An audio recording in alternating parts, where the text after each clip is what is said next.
SIR പരിഷ്കരണം മൂലം വലിയ രാഷ്ട്രീയ മാറ്റങ്ങളാണ് കേരളത്തെ തുറിച്ചുനോക്കുന്നത്. അതായത് സംസ്ഥാനത്ത് സമഗ്ര വോട്ടർ പട്ടിക പരിഷ്കരണം അഥവാ SIR നടപടിയുടെ ഭാഗമായി പൂരിപ്പിച്ചു കിട്ടിയ മുഴുവൻ എന്യൂമറേഷൻ ഫോമുകളുടെയും ഡിജിറ്റലൈസേഷൻ പൂർത്തിയായി കഴിഞ്ഞു. അത് പരിശോധിക്കുമ്പോഴാണ് ഞെട്ടിപ്പിക്കുന്ന പ്രാഥമിക കാഴ്ചകൾ കാണുന്നത്.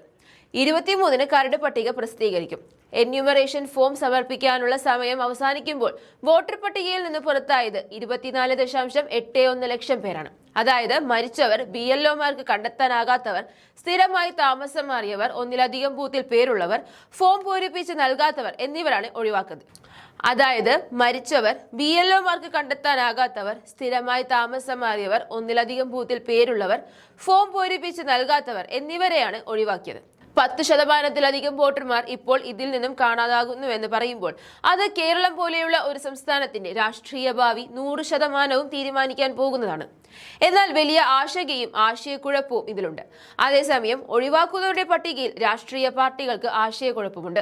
നഗരമണ്ഡലങ്ങളിൽ ഒരു ബൂത്തിൽ 500-ന് മുകളിൽ പേർ പുറത്തു പോകും. ഇതിൽ ഭൂരിഭാഗവും BLOമാർക്ക് കണ്ടെത്താൻ കഴിയാത്ത ഗണത്തിലുള്ളതാണ്. ഒരു മണ്ഡലത്തിൽ ഇങ്ങനെ 10,000-കണക്കിന് പേർ ഒഴിവാക്കപ്പെടുമെന്ന് രാഷ്ട്രീയ പാർട്ടികൾ പറയുന്നു. ഇത് പരിശോധിക്കാൻ സമയം നീട്ടി നൽകണമെന്നും ആവശ്യമുണ്ട്.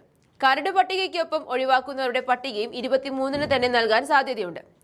ഏതായാലും ജനുവരി 22 വരെ ആക്ഷേപങ്ങളും പരാതികളും ഒക്കെ അറിയിക്കാൻ സമയമുണ്ടെന്നും അർഹരായവരെ ഒഴിവാക്കില്ലെന്നും കമ്മീഷൻ വ്യക്തമാക്കിയിട്ടുണ്ട്.